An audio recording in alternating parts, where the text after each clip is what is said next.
Okay, we're also doing journey groups part 1, journey groups part 2. I encourage everybody at some stage to do a journey group, because what a journey group does is actually help you do some of the things that we've talked about. But here's the table of contents. The first 4 weeks, and a journey group goes for about an hour and a quarter. And this is what happens in a journey group. And we do it online. But the first 4 weeks is just about what they call jumpstart, just giving you an understanding. So there's foundations, there's appreciation, there's staying relational, and there's listening to Jesus. And the next lot of units talks about creating belonging. It talks about how we create belonging. It talks about relational styles. It talks about listening to the shepherd. It talks about transformation. It talks about being protective. Another 7 lessons on relational discipleship, talking about our freedom in Christ, walking in freedom together, our identity in Christ, growing our identity, walking by the Spirit. Next unit, maturity, infant, child, maturity, adult maturity, maturity stories, fear bonds, love bonds, parent and elder maturity. Then God's heart and my heart is the unit. That's Hesed, that word we use, Hesed, or sticky love is the way that they've defined it, which is a lovely term, God's sticky love for us. Living life from God's perspective, the Sark, wholeness, values versus wholeness versus identity, understanding my heart characteristics. Then there's another section, healing hearts, processing pain, deepening my connection to Jesus with the manual journaling, helping each other connect with Jesus, and talks about our brain's elevator.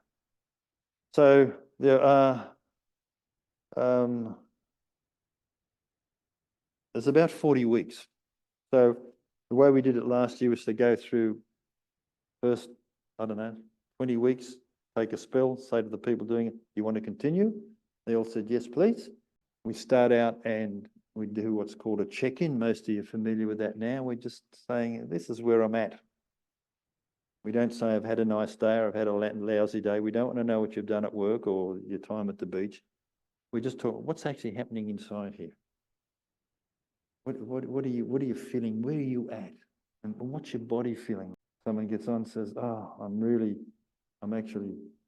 want to be here. We've had that say a few times. We don't say anything. We don't say, oh, poor old person, had a rough day. We're just pointing out where we are at. And that sort of helps to bring us all together. And then we talk about the lesson. The lesson's 3 or 4 pages. Anything that stood out to you? What did you particularly like in that lesson? And there'll be discussion around that. And then there's 3 or 4 questions, and they're not fill in the blanks. They're questions that actually, what's happening for you?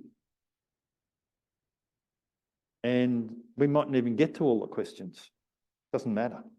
It just sort of works because, see, it's about building the relationship.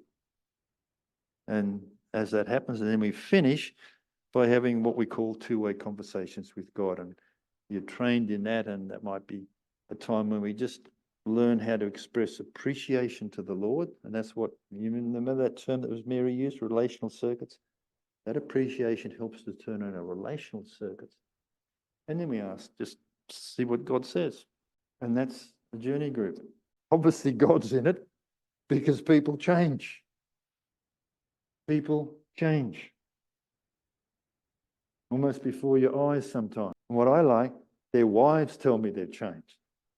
That's the real test.